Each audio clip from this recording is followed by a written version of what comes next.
Hello, we are live. I don't know if I'm supposed to be yelling. If you are watching and you tune in, let me know if you can hear me. Lisa's on the computer to help out, and if there are any questions or anything, or let me know that we're doing this, just the two of us talking to nobody out there.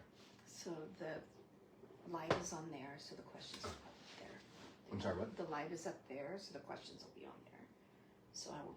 I don't understand what you mean. You're live on your phone, but not on the computer, so I won't be able to see the questions popping up Okay. unless they come up here, and I'll watch. I'll keep an eye on it. Okay. How will we see them come up there then? It'll pop up. It'll show. Okay. Well, so today is Wednesday the 5th. Yesterday I had scans. So just a quick recap if you don't know, if you're just starting to pay attention. I've been battling cancer since 2018. It started off, is there a question? It started off in 2018 in my throat, was cleared in April of 2019, and then came back in 21.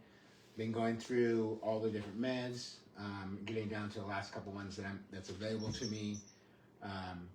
And I've been on what's called capecitabine, which is a pill form. Like I said, scans were yesterday. We got results today, and they weren't good. I have 3 main tumors in my liver. All 3 of them have grown anywhere from 25% to 33%. So we'll be going off that med, the capecitabine, and going on to a infusion type chemo.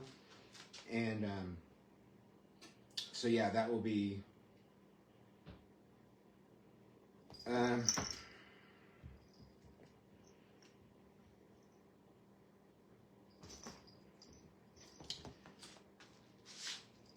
so I'm down to the last med that might have any effect. And at this point, if you don't understand what's going on, or don't realize, it's really the last med that's available to me. And at this point, since my cancer had come back, my meds were designed to slow the growth, not necessarily stop it, unfortunately. And so it has slowed the growth for a number of years, but it's not being effective anymore. So there's some other things that we saw. My prostate was enlarged, some gallstones. So any questions or just people watching? Just watching. So today, Wednesday, is the day that I was going to start talking about symptoms. So that's going to change, obviously. So I'll talk a little bit about current symptoms. With the capecitabine, that med, actually I was tolerating it fairly well. And maybe that was a sign that it wasn't working, because when I first started, they would tell me when I had bad side effects that was a sign that the meds were working, which is odd, but. And I mean, I've had my GI issues, some constipation with this medicine, but it has been tolerable. It's been uncomfortable, some pain, but not that bad. And so, unfortunately, that could have been a sign for me to know that it wasn't working that great, since I wasn't feeling that bad. Not that I was feeling great. So side effects, in this round of the capecitabine, that's what it's been mainly, is just GI issues, either constipation or maybe some diarrhea, just really uncomfortable gas, a lot of gas. So we'll see what the next one is. The thing is that when I talk to people, I kind of figure out that, side effects are different, and the way people handle things are different all the way around. So, yeah. Did you have any questions about my side effects? I'm kind of lost my train of thought. Which is another side effect. Me losing my train of thought. You'll see that a lot. I don't know that I have any questions. One of the things, though, that I had needed help with understanding was your stomach GI trouble, vomiting versus nausea versus the bubbling that you're feeling. Yeah, so this is both for patients and caregivers. Trying to create a language that both of you understand how the other person's feeling is really important. Unfortunately, sometimes is the light behind me too bright? I think it's okay, but I can shut it off if you want. So the she mentioned the nausea. So for me, nausea is not only that feeling of upset stomach that I might throw up, but then also dizziness, maybe some lightheadedness, but it's not just an upset stomach. So part of my frustration at one point early on was when I'd go to the hospital, I would start describing, and they'd say, "Oh, you're nauseous." And I'm like, "No," because for me, nausea always it comes with some type of lightheadedness or dizziness, and that feeling that you might throw up soon, rather than just an upset stomach. So we had to figure that out. She would say nauseous, and I'm like, "No, I'm not nauseous." And so we had to figure out that type of language. But, and again, it's all different. And trying to figure out, I told somebody the other day that it's like, if you remember having kids, and especially a baby, where you get your routine down for about 2 months, and you're like, "Yay, the routine! We finally figured out this newborn." And of course, then the newborn changes something, whether it's their eating habits or their sleeping habits or whatever it may be. Well, chemo is kind of like that too, and the side effects. I feel like every couple weeks, I feel like, oh, we got this going, and then something would change, whether or not it's the medicine, whether or not it's the way my body tolerated it. It could be day to day, depending on what I ate. And so that was really important to kind of figure out. That's correct. Just a reminder, if anybody has any questions, I am watching, so I can let Thomas know if you have any questions or clarifications. And it doesn't have to be on my side effects, because that can get, boring. But, other side effects, Lisa, you can jump in anytime. But, I mean, like my weight loss currently my weight loss has been a struggle. I'm struggling to keep weight. Which for a foodie, it's great because I got to eat a lot, but at the same time, some of these meds mess with my taste buds, and so I don't taste as well. So it's catch-22 there. But then also your temperature, cold, hot. Oh, well, we haven't really talked about the major side effect was my neuropathy, so neuropathy. Going in, I thought neuropathy was one thing, but slowly you learn that neuropathy is an umbrella statement and can mean a lot of different things. So my neuropathy was primarily caused by the chemo, but my neuropathy symptoms were varied in that, in the end, what now I say energy was the thing that would trigger it. And what I mean by that is that it could be the energy of a hot sun, meaning sunlight, especially a lot of it was changing from a cooler temperature to a hotter temperature, so getting into a hot car. But clapping my hands could trigger a neuropathy because that pounding. Coughing has caused neuropathy.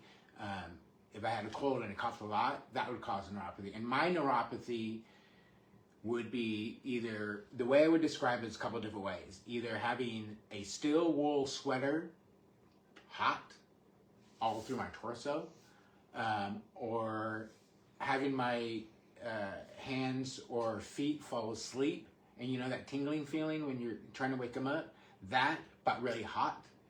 There are times when I was on a cold tile floor naked trying to cool down because I was having the neuropathy.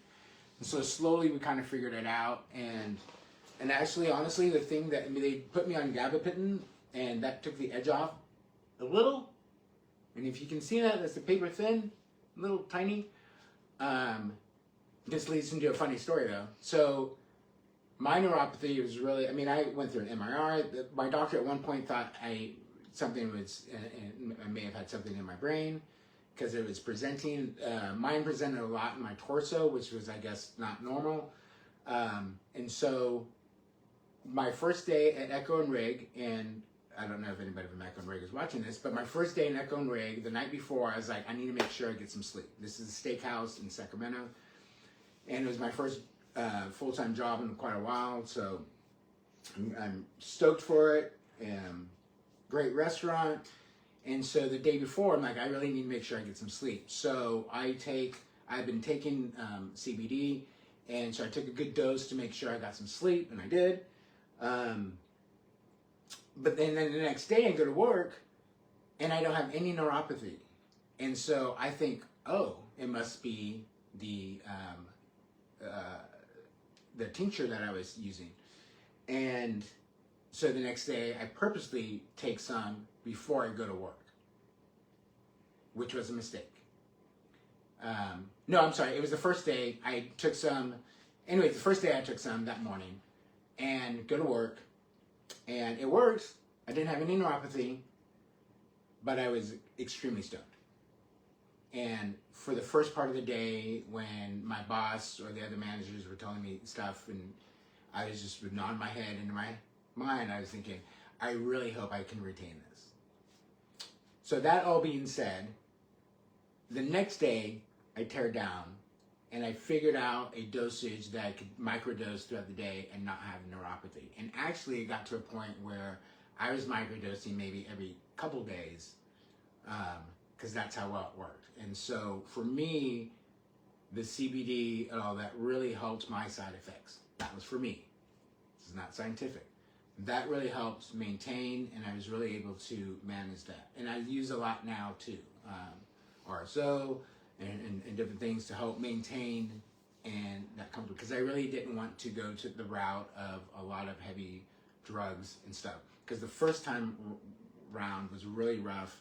It's just a cycle of drugs, and so it was rough. But neuropathy, still, I've gotten some back again recently. We actually moved to Sonoma. That was part of the reason, because it was cooler out here. But yeah, you look like you're reading.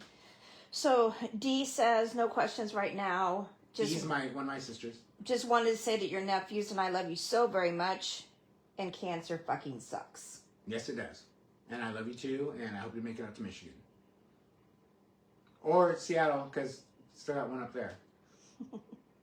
So, but yeah, that's the neuropathy is probably the most the longest side effect that I've had throughout the whole thing, especially since I was re-diagnosed. Because I don't think I had neuropathy the first time. I don't remember that you did. No. And then when I was also talking about your temperature, I notice our thermostats have switched. Oh yeah, like because I'm going through menopause. Yeah, and on so top of it, she's in a t-shirt. She does have her pajama bottoms on now, but I'm actually hot. We could check the pizza. The timer's not gone off. Okay, so we have our oven on right now at 400 degrees, so it's hot in here, and I'm actually kind of warm myself. But yeah, so all my life I was more cool. I liked being cooler temperature. I liked hot heat. I like 85, 90 degrees, but AC was always nice. But then in our house, I was one always in shorts, t-shirt. She was always the one bundled up. Now I'm almost always in sweats. I have a long sleeve shirt on right now. My favorite pair of sweats though are by Eddie Bauer. They're lined. But yeah, I bundle up. I find myself with a long sleeve shirt on, a sweater, and a jacket zipped up quite often now. And part of it is definitely my weight loss. But yeah, I mean, that's just kind of goes on. Yeah. So, Michael Monday, Hey! how is day-to-day going right now? Mike Monday, I'm not going to divulge too much, but he's a great guy in Kansas City. He was one of my servers when we worked at Coyote Grill, and Mike, I love you. And I'm so happy that you're doing well, because you're a wild child. which you should have been because you're early 20s in Kansas City. But I'm really happy that you and Marcus are doing well. So day to day, it changes, and actually we talk about this a lot because, and this goes back to, I think I was kind of rambling about the whole child and a baby thing, where it's like it can be 20, 30 minutes. Like literally within this, I can have an instant where my stomach really cramps up or something, and I have to take a break or something like that. So day to day, it's tolerable right now. It's the GI issue that is the main thing right now. Is that's hampered me, and it's more uncomfortable than painful. When it gets painful, it's more of a gas, and I just really need to walk around and either burp or fart.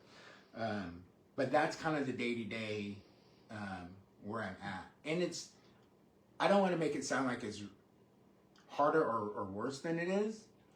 I'm trying to be as transparent, and so when I say it's uncomfortable, it's uncomfortable, but it's not painful.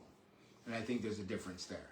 And so my days recently have been more uncomfortable, sometimes a little bit of pain, but more uncomfortable than anything, and frustrating. Because sometimes today I woke up feeling really good. Like, I was like, all right. Because with this med that I've been on, we have figured out that the first several days, I've been back on it since Saturday. So Saturday, Sunday, Monday, so 4 days. That on the 4th or 5th days, my body kind of got accustomed to it, and my side effects kind of dropped off a little bit. A little less GI, a little less gas, a little bit more energy. But I'm going to stop them now since I need to, anyways, since it's not working. But so day to day, that's kind of where we're at, where it's day to day is hour by hour. And so there's a wave that we call, and where it's like, kind of bad, kind of good, kind of bad, kind of good. And so, and it's important to kind of take advantage of those highs. Whether or not it's me doing stuff for the store, me trying to do stuff for this, me watching some K-State football or basketball. And we can get into the triage of energy, but as far as the day-to-day, that's kind of what it is. And then Julie's asking, will the infusions be daily and how many days on and off? So we don't know yet. Our information stems from, so Julie is a great friend of mine, I'm guessing, who I went to school with starting in 7th grade, and I was a pain in the ass for a number of years, but we ended up being cheerleaders together. We did a lot of student government stuff together. She should run for the new District 5. But what was it? When will they be daily, and how many days on and off? Yeah. So we don't know yet. So our information comes from our last couple meetings with my oncologist, talking about the different meds that were available to me. And there was 2 left. One was a pill, one was the infusion.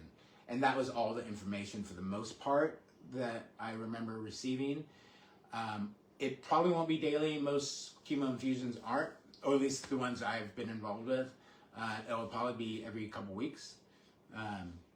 That's usually how it's gone. So, but we'll know more on Friday.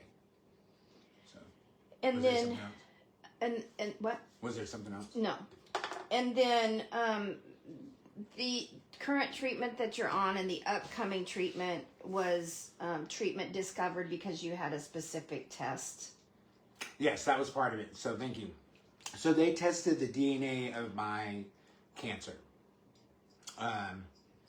And they found they had some certain, I believe protein markers that, so they were hoping that the last couple of drugs, the Balversa, this one I'm on, the one I'm just stopping now, and the next one were all designed to stop a certain protein growth in the cancer. I believe that's right. Could be wrong. But yeah, that was, so last year, last January, February is when they found that out. Excuse the beeping, our pizza's ready. Pizza. It's store-bought, sorry, frozen. Rough day. Chris Lovesey, how's your energy level right now? Chris is my best friend from before I was 2. We met when I still had hair, and He was only 1.5, 2 years old, so don't get mad at him. He was a white dude, and he reached out and touched my hair. Okay? But there's also in Humboldt County, McKinleyville, and he probably didn't see a lot of people that was this good looking, that great head of hair. So, and we've been through a lot together, but Chris is definitely one of my best friends. And what was his question? Oh, energy level.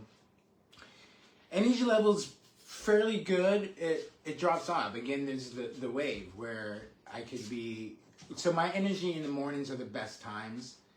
And then it kind of wanes depending on what I do. And so it's pretty good. So to get real serious, and you'll hear me say this, if I can get this out. And this is something I've figured out how to say this the best I can recently. I hope it's original. But anyways, the thing that cancer has given me is also the thing that cancer has taken away. And that's time.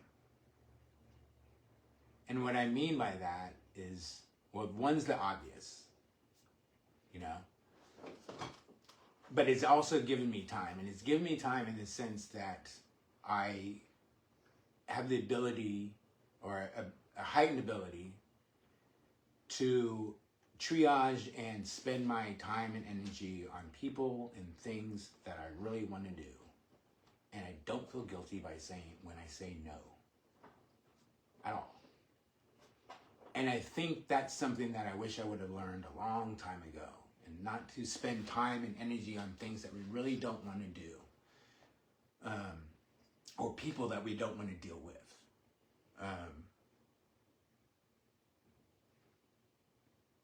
Yeah, I mean, it's funny, people always often say, when they have an illness or an injury or something like that, and they're like, but it gave me blank. And it did. But it's also it's taken time. And so it's a razor, it's a two sides of the same coin where it gives and takes. And it's really hard sometimes it's really fucking hard to appreciate what it's given me. Because it's taken a lot.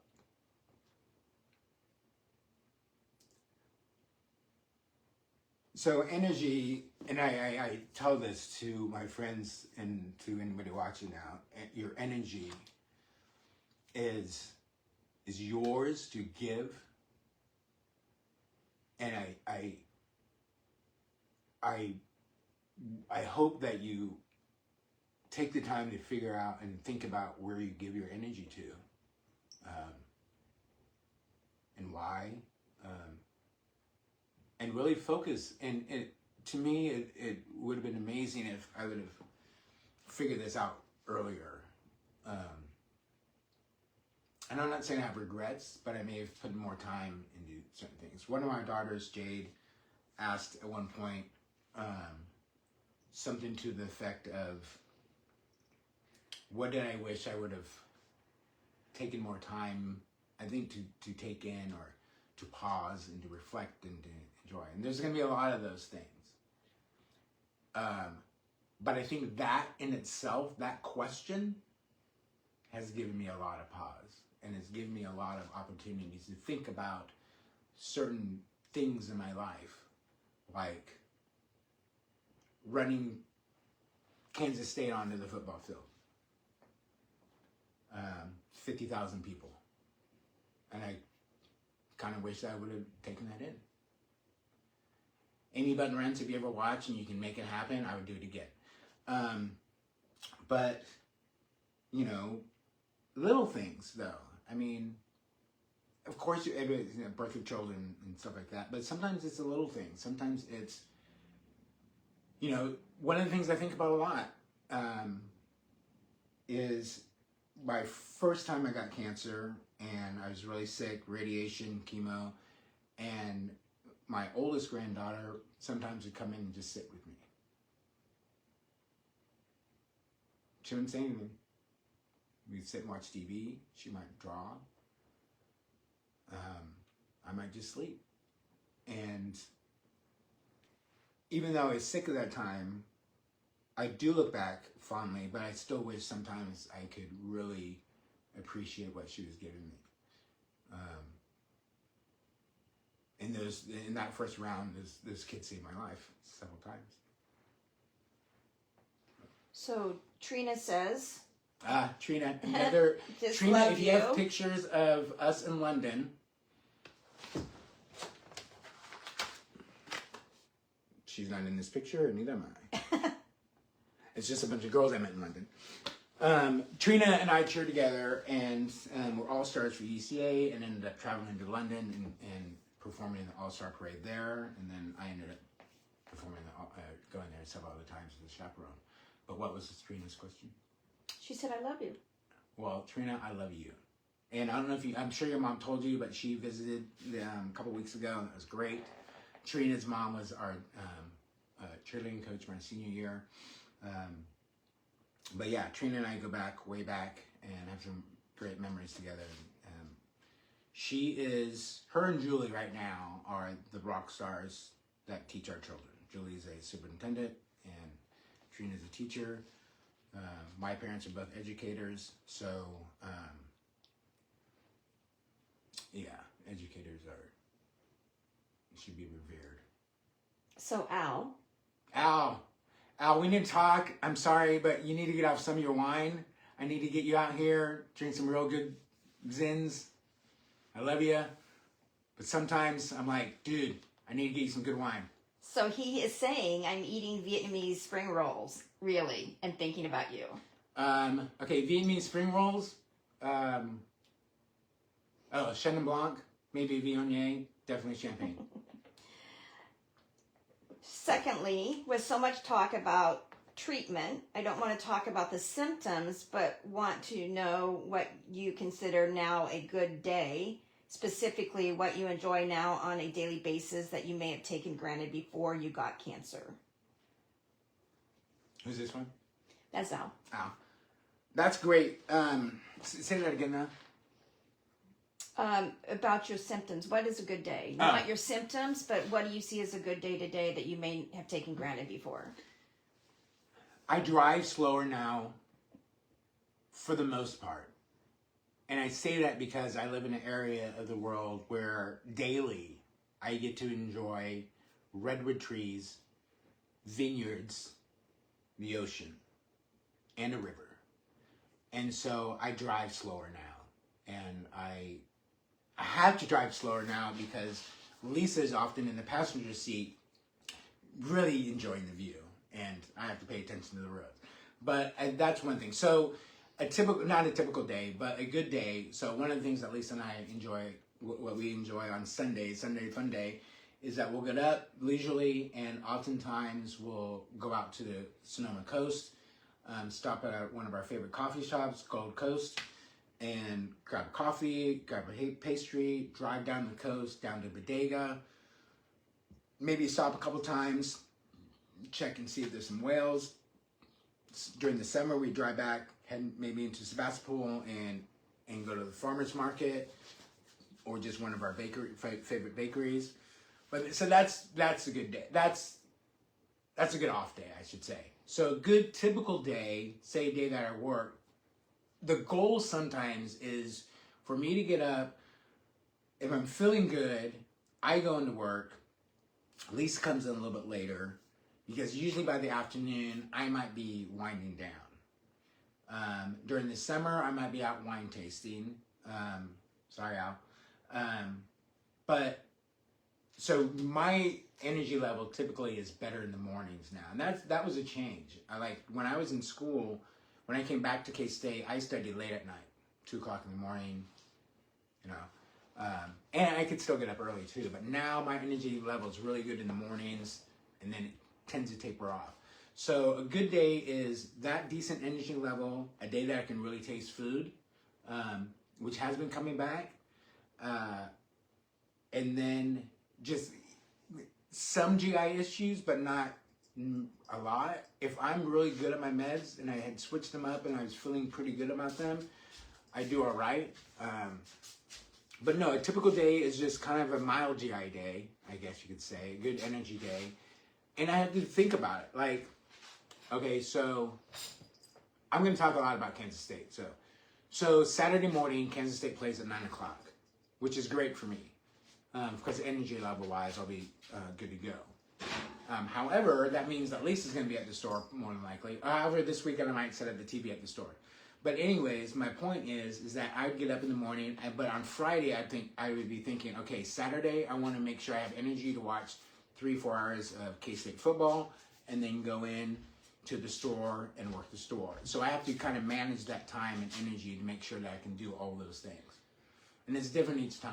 But really, back to Al's original question, a good day is just a managed GI day with some waves of uncomfortability. And really, if my energy level is up there, then I can help maintain that. And the energy level is the hardest thing sometimes, because it doesn't matter if I eat right, if I've got enough sleep, but sometimes fatigue just kind of does its thing, and we have to adjust.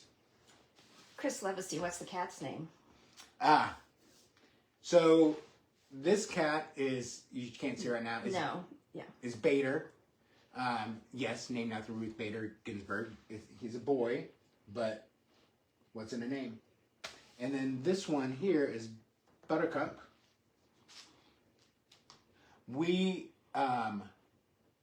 These are probably the most normal cat names that we've had, or pet names, I should say. Because I typically don't like human names for my pets. And so we've had a dog named D-O-G. We've had a dog named Cat. We've had a cat named Birdie. What else? That's it. We did have Hannah, but I adopted Hannah. And Hannah, I have to mention Hannah because if anybody met Hannah, you'll be upset if I didn't mention her, because she was one of the best things ever that was on this planet. She's a sweet, sweet, sweet dog. Half Rottweiler, half St. Bernard. Lap dog. Yeah, she's a 75-pound lap dog for sure. But yeah, so those are the cat names now. Al has a Jeopardy question for you to test your memory. Uh-oh. What was the winery of what was found in Sacramento that changed the trajectory of my love for wine? Jolgot. What? Jolgot. Jolgot. What was the type of wine or grape? Jolgot Zin. What special year of wine? I would say 97 or 99. And then... Wait a minute. Is he asking that for me or for him? I guess that's a question for him. Because for him, I thought it was Joel Gott. Because I remember we bought some and he loved it. For me, the turning wine was 94 Contessa. And I had it in Yaya's in St. Louis in 98, 99. We were named the #1 new restaurant, and I celebrated 1999 New Year's there. He asked what restaurant did you work at when you lived with him? Oh, Scott Seafood. Oh, that's no longer there anymore. Yeah. Yeah. There is one or two more Scott Seafood around. Right. Yeah. So Chris Levacy says, you're wise and my heart knows you're right. I think he's referring to time. Kate Bowles, lots of love to you from KC. Thank you for sharing such wise words about time. Okay, Kate, I hope you're still watching. So about 2 weeks ago, I had in my head, because I noticed that, so Kate and her husband Jeff both went to KU, cheered at KU. I went here. They're great people. Really, really wonderful people. But, so they have a daughter going to Mizzou. I don't know where the other one's going to. I kind of feel like no one's going to KU. But one, she had a picture of one at Kansas State today, or yesterday. And I was like, she looks good in purple. And she often, I pick her, their family has a gingerbread competition each year. And they post it. And I think in 2-3 years, I ended up picking hers. And so I suggested that she goes to K-State because they have a fantastic architecture school. So, and I can't remember, and Kate, you can remind me if she's the one that is the equestrian, because K-State has a great equestrian program. All right. Al's got some good questions here. Yep. Since you're talking about K-State, what do you think about the K-State cheerleader secondary to what Classic Cats are now multiple national champions, and we only got top 10 in UCA Nationals crash and burn in San Diego? I was not in San Diego. I coached the one we went to Florida with, which I think we placed in the top 10. So, okay, I'm just going to be transparent. So, read the question again about the cheerleaders. Exactly. What do you think about the K-State cheerleader secondary to what Classy Cats are now multiple national champions, and we only got top 10 in UCA Nationals? My first question would be, what competition did they compete in? And I say this because, so I was a cheerleader in college, and I worked for varsity. I worked for UCA, and I worked for varsity, which is the largest cheerleading company in the world, hands down. Some people are not happy about it, about their methods and whatnot, and that's fine. But the reality is, they're the largest ones. Their competitions are the most competitive, whether it's UCA or NCAA competition. And if you're not competing at that level,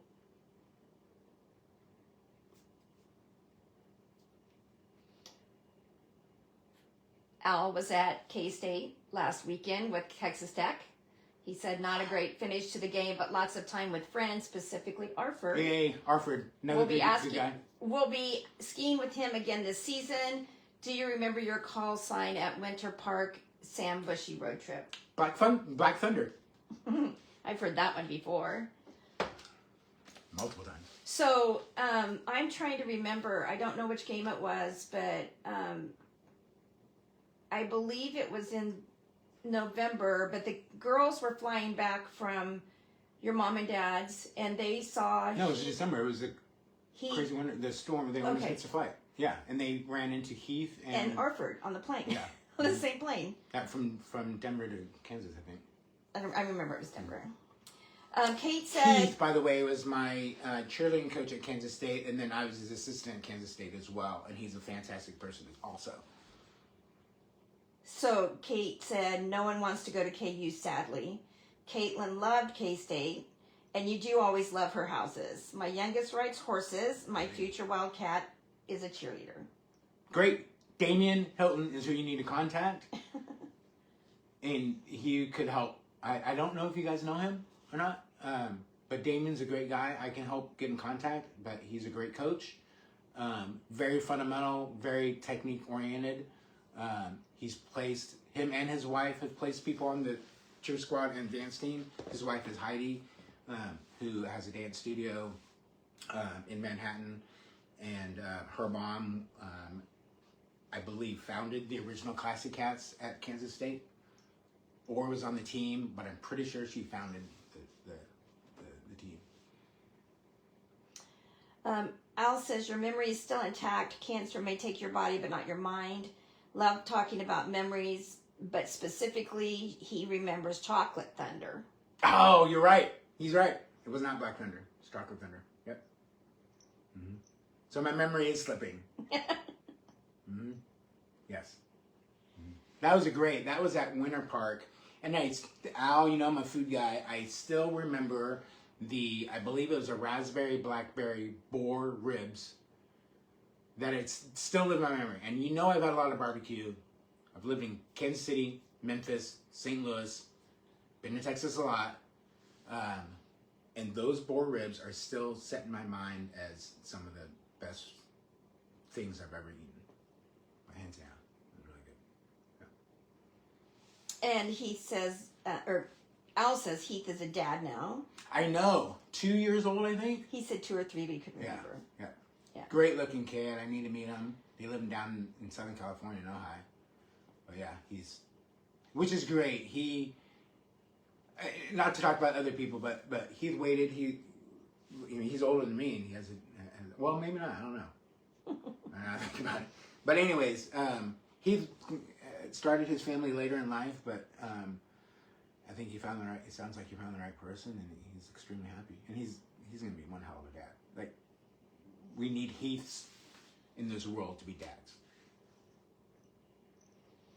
So those are all the questions. Lots of sending loves. Lots of love watching you. Glad to see you. Al had something about Portlandia Pinot, not the right pairing, but it was in the fridge. Yeah. And then I don't think I've had Portlandia Pinot yet. I don't know anything about it. Yeah. Is that an Oregon Pinot Noir? I'm guessing it might be, since it's Portlandia. But we'll have it. And Al also remembers the boar ribs. Yeah. Al, I'm gonna guess that Portlandia may be from Oregon and maybe from the Willamette Valley, and I'm just gonna give you a little bit of a wine education. If you don't know, you probably already do. But just remember, anytime you're talking about Willamette Valley in Oregon, it's Willamette, rhymes with damn it. So if anybody comes to you and says, I want some Pinot from Willamette, Oregon, you don't know where that is. Okay? But if you're around enough, you'll hear it. So Oregon is correct. yeah. So All right. the name. No other questions or anything right now, so I don't know, Thomas, if you have more I that don't you know. want to And, share. you know, we talked about my scans and stuff, and we can start wrapping this up. And I think an hour is a good time to try to do this.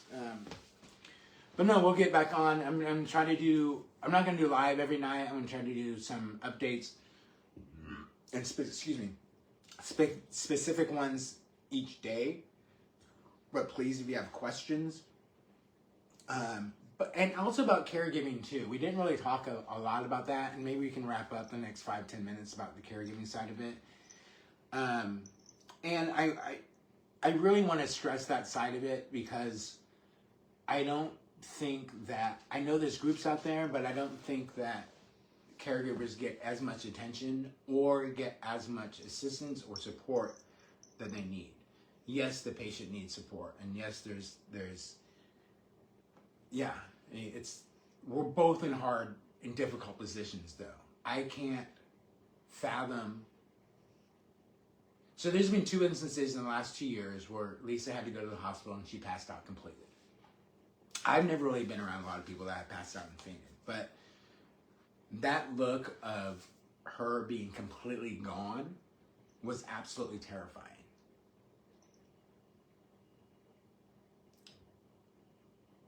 And the one thing I often think about is that she's watching me slowly disappear.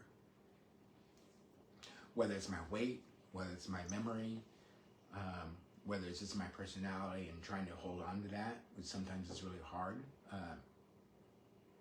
And so I think it's important that we talk about what our caregivers go through and how they manage their symptoms, which are my symptoms.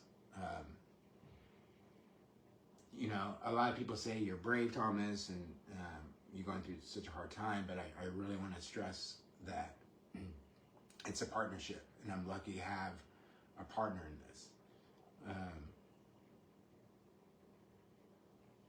We live in an area, well, we all do, but where people aren't as fortunate. Not just financially, but for family and support. And both the patient and the caregivers. And again, I think the caregivers are often forgotten. They're often asked, how's he doing? Not, how are you doing? And she's watching me wilt away. And so I can't fathom that idea. I honestly think sometimes I'm glad it's not me caring for her, so I don't have to be the caregiver and watch her go through this. Because I can't imagine it. My dad went through this with my mom a couple of years ago, and he was such a warrior through it. My mom didn't have cancer, but he spent so much time and energy tending to her. It's extremely admirable, and Lisa's doing that for me. And so, if you're out and about here in Guerneville or anywhere, please make sure you're checking in on Lisa, now and always. Dee asks, how best can we support you and Lisa?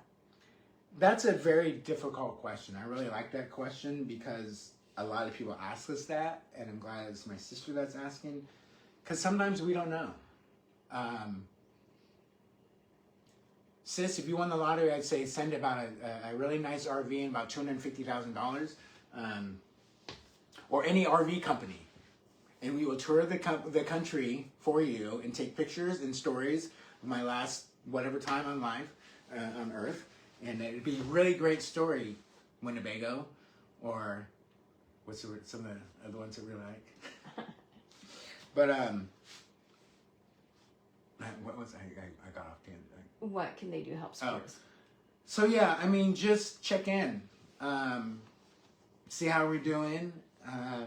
Check in with Lisa, please, and engage here, because some of this, these one of my sisters, is some of these live things are going to be more lighthearted, and we're going to find some great 8th grade pictures of me, and I believe this is one of the Chancellor sisters.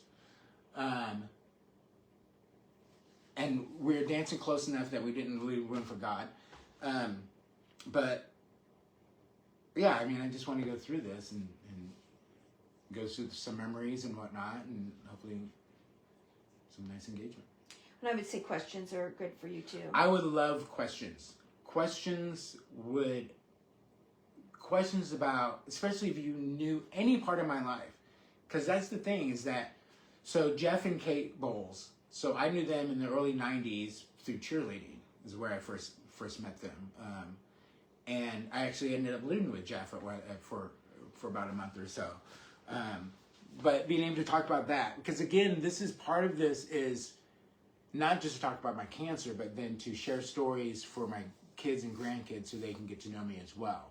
So if you know me, like Al chiming in was great, and Chris and Julie and Trina, and the Bowles, that's what I want, is because part of this is going to be a catalog of what was GT like, what were the stories. I actually thought I'll need you on camera for this, or at least, because I know that we got lost in the middle of Kansas through some wheat fields one time between two camps, and I'd really like to chit-chat about that with you. Or also, we need to get Shane Summers on here and talk about the cactus incident at the Copper Bowl. That's the one you told me about the other night. Mm-hmm.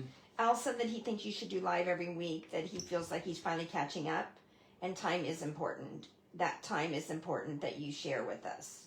This time is important that you share with us. Thank you. We do plan on going live every week. We weren't planning on going live. I think we'll probably go live more on weekends, is what we had talked about, just because of our schedule. But so going live is something that we definitely want to do more often. We chose today to try to do this because the scans came back, and I felt like one, it was an important post to talk about, and I didn't want to record it and then just post it. I wanted there to discuss, and if anybody had questions, because so one thing we didn't talk about with the scans is that, and I didn't experience it that much this time. And maybe, I don't know why, but maybe I was trying to shut it out. I did the last couple of days, but that scan, phobia or anxiety of not, it's changed over the years. So my first several years of cancer, I was like, I'm going to go scan, go in, shoot, you're clear, great, see you in a couple months. That's all changed now. And so now it's just, we'll see how much it's progressed, each scan. So we thought that this was an important moment in this journey to share with people, and then if people have questions and stuff. And when I talked about scan anxiety, about a week or two before you get your scan, or maybe when they call and say, okay, we're setting up your scan, it's going to be in 3 weeks, you start getting like, a lot of things. This could be a whole nother live episode, because the things that go through my head or the things that go through Lisa's head are different, and it's different each time. And it's different now because it's like, how much possibly have they grown, or you know it. You have a sense that it's not going to be as good as you want it to be, and you're hoping it is as good as it could possibly be. And so moving into that scan time is, you're on hold for a week or two. It's hard to move through the minutia. And so that's sometimes why my updates and stuff aren't daily. And I'm trying to get better at that. I've actually set a schedule out so that I'm talking about things every day, and I'm trying to engage and communicate. Because again, part of this is trying to help or communicate and have conversations with people that are going through similar things or might be going through similar things, both as a patient and as a caregiver. And again, I think that we as Americans don't really talk about death and that transition very well. And so I'm trying to create a space where we can openly talk about what we think about at this stage. You know, maybe I didn't think the scan, maybe I didn't have as much anxiety of the scans because I know we're kind of where I'm at now. I know that sooner or later the med's gonna stop working. I know that's gonna happen. We just hope that there's more time. And so the scans, I'm very well aware that if the scans, what we're looking for is limited growth to show that it's slowing the cancer down. Unfortunately, this one was not it. And my doctor might have other things to say on Friday, and we'll give you guys an update on that. But Joanne said that she would love to catch up FaceTime maybe and talk about your mom and reminisce a little bit about yes. mom. So Joanne is my godmother, and I think I posted the picture, but her and my mom were childhood friends, and so my mom passed away a couple years ago. But and Joanne has maintained a really close correspondence with me, and I've loved that. Recently, she sent out I moved it. Your prayer arrow. Yeah, it's a big Mexican. Native American. And we did a little ceremony out by the beach, out by the ocean. I felt that was a really great place to connect to Earth Mother. I'm not going to say what I wrote on my note that I wished for, but it wasn't to wish the cancer away, and it wasn't to wish great results. For me, it was something a little bit different that was important to me, and had more to do with my last stages. So you're talking about winding up, and so I think this one might be a good one to wind up with. Michael Monday, thank you for asking. How's Lisa? Lisa cries at the drop of a hat, so I probably won't be able to get through it. We always laugh that I can't watch Folger commercials. I'm going to say this. Mike and Marcus, I really hope you get to meet Lisa. She's right along your vibe. She's fantastic. You are definitely two people that I would love for. Well, don't make me cry now. They're in Kansas City too, so next time we're in Kansas City, we'll have to have a little Coyote Girl reunion, Yaya's reunion. So one of the things, just to kind of answer that a little bit, one of the things that I worried about when we moved to Sonoma County was I was working virtually at the time, and so I wasn't going into the office except for 2 or 3 days a month, and I had actually taken leave to spend some time with Thomas, and so I was on family medical leave, and I didn't have connections. I had family, but here locally in Sonoma County, I didn't have connections, and so I'm outgoing. I can talk to anybody in the elevator, and people love to talk to me about all of their stuff. She's a social worker. I'm a social worker, and it says so right here. And so it's hard for me to make those relationships and those connections. And so Thomas has really given me lots of nudges and pushes, and I call it support. I call it pushes. When we were first married, he would want to go out with Damien and Chris, and I was like, I'll see you in the morning, I'm going to bed. And so I've created a circle of friends. I have 2 really strong relationships here. One is helping us with some natural RSO treatment for Thomas, which definitely helps with his sleep. But I don't know what I would do without that hug that I got today from Aaron whenever I had gotten Thomas's news. We weren't together. We're on the phone interpreting what we read. And so, I was here at home not feeling the best, and so I left the store, and of course we're checking for the updates for our results, and I swear I looked 20 minutes before she called, and you called. I don't get the notification on my phone then. Yeah, I don't either. No. And so Aaron was my first hug, my first person I talked to today, and that meant the world to me that I had that person. Emmy, Thomas's sister, has also kind of wrapped herself around me and has supported me, and we try to talk every week, and that's really important. And then Kate, our daughter, is the only one that's still here in California, and she's been such a support. She's come down to visit, and that means a lot. And I'm gonna cry, so you should probably finish.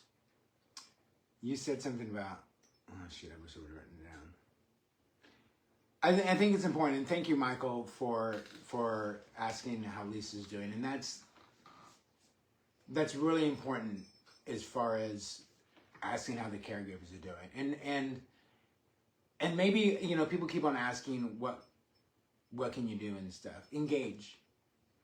So one of my new favorite shows was the news show that Ted Danson was in, The Inside Man, or The Man on the Inside, which they do a great little cameo spot here in Sonoma County at Armstrong Woods in one of the scenes. But anyways, it's a great show. It deals a lot with the elderly, and it's based in a senior assisted living facility, and they talk about what the elderly are going through often. And one of the things they bring up is, not that I'm elderly, but that when people get to a certain point in their health, people start distancing themselves.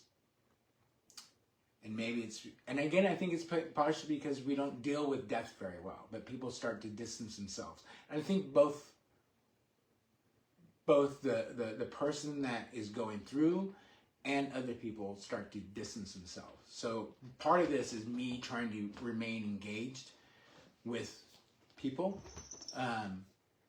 But that's, you know, people keep on asking what engage, whether it was through here or even, and it's not just the hey, how you doing? It's, hey, what's going on? What have you been experiencing? What are your days like? If you want to help, especially here, then be like, can we go have coffee? Can we, you know, take a walk? But that engagement and both for the patient and the caregiver, I think, is really important, because people tend to start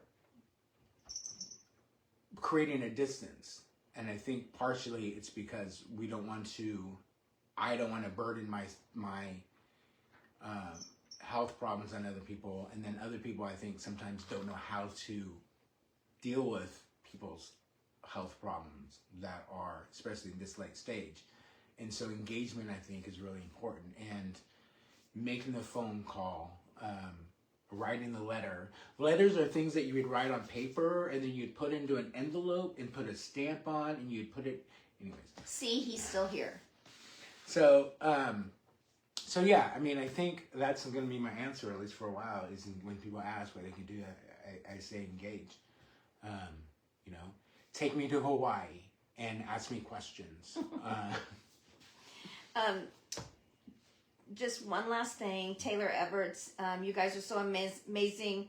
I miss you both always. I would like to say that you have been a strong support for Jade, and I know she and those little ones are hers. Sure miss you and Aiden and all the joy that you've given them. So thank you. I wish we could see each other at Thanksgiving, but let's plan that visit with you guys and Kyle and Tristan and get to see you then. Yeah, thank you. Taylor is one of Jade's newer friends here in California. She unfortunately met her about a year before Jade moved. But fast friends and just such a wonderful young lady. And then the last thing I would say, Thomas was talking about connection, engagement.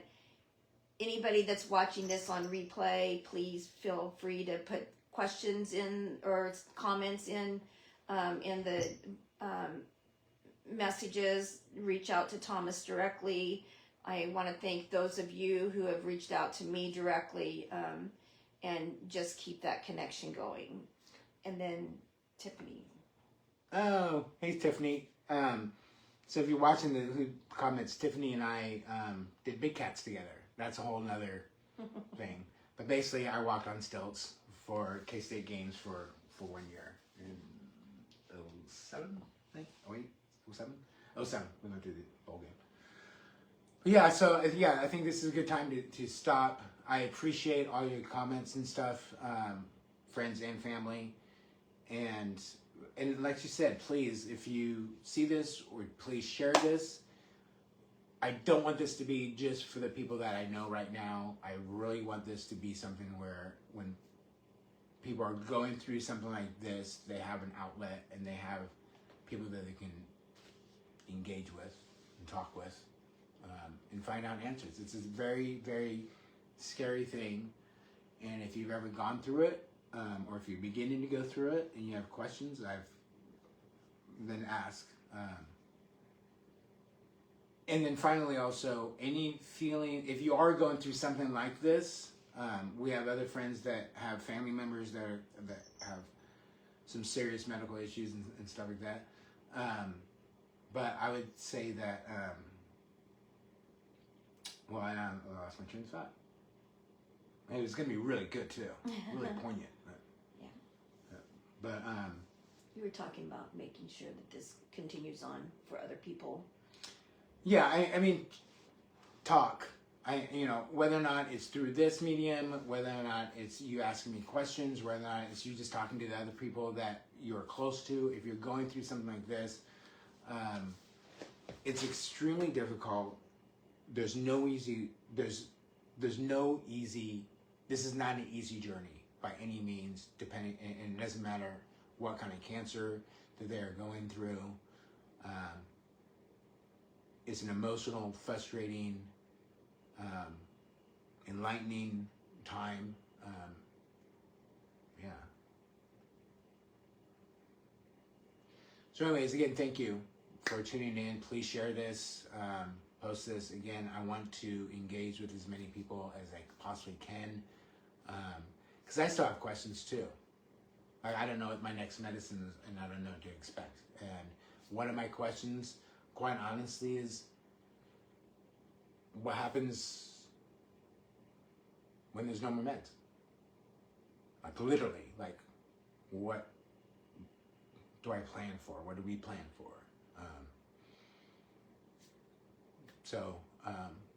And hopefully I get some of those answered and I can share them with you. You can DM me, you can, whether it's anonymous or not. Yeah, so thank you very much. Now we're going to do the awkward thing of turning this off and getting up. So if I can ask Lisa. Oh, yeah, right. I feel funny going, but thank you very much. And like always, cheers and be well.